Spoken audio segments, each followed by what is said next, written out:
Alright, this training is on the damage policy and kind of how we assign responsibility for damage. So there's many different types of damage, and basically what damage is, it's any event or anything that causes us to pay money. And so, this can include denting a fender, blowing a tire, losing a mud flap, or like I said, anything that we need to spend money on to fix a mistake. And this kind of boils down to two major types of damage. There's physical damage and financial damage, and you need to be aware of both types. So physical damage is anything that happens to the truck, the load, or the trailer, or something that is damaged by the truck, load, or trailer. And then basically financial damage is anything else. So it's the fees imposed by the shipper, receiver, or broker. It's time lost from truck breakdown, or the money spent to fix that mistake. And so you want to avoid all of these type of things, and because these damages, either financial or physical, will be assigned to the drivers. And so it's assigned to the drivers based on a series of inspections. And so that's why these inspections are so important.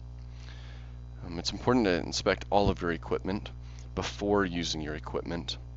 And the reason for this is, first off, so that you can drive safely. But another big reason is so that you don't get blamed for other drivers' mistakes and their damage that they've caused to the equipment previously.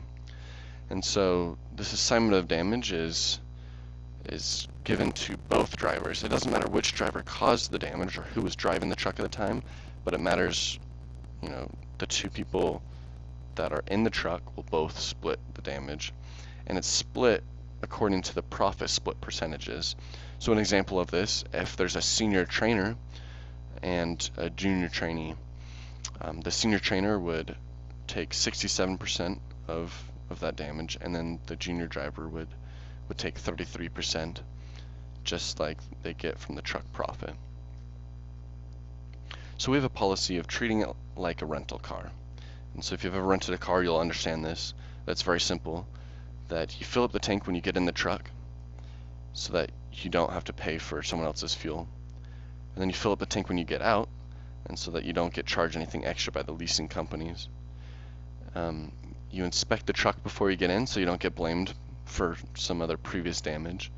And then you want to make sure that you inspect it after so that you can know for sure that you didn't cause any damage to the vehicle and you don't get blamed for the next driver's damage. And if you don't get an inspection done, then you need to take pictures so you have proof. So if there's been damage previously reported, you won't be charged for it. And if you do an inspection and you find damage that's never been reported, then you need to report it at that time, because then the previous driver will be charged. And there will be $100 or 10% given to that general damage fund so that that money can build up to pay for these damages. So if damage is reported after using equipment, you will be charged. And so that's important to know so that you can always report the damage before using the equipment. Again, if a third party finds unreported damage, let's say you get pulled over and a police officer finds damage, you'll also be charged for that. And if you fail to report the damage at the time, but you have some type of proof, whether it's a picture or some other evidence that shows that you did not cause the damage, then you'll still be charged a fee for not reporting it initially, but you will not be assigned the full amount of the damage. That'll be charged to the previous driver. So how do you avoid being assigned this damage, right? You don't want to be assigned this damage, and so to do that, you just call up your dispatcher or the maintenance line first, and so this maintenance line is here, and you report this damage. It's very simple, it's very easy. It's just one call, that's all.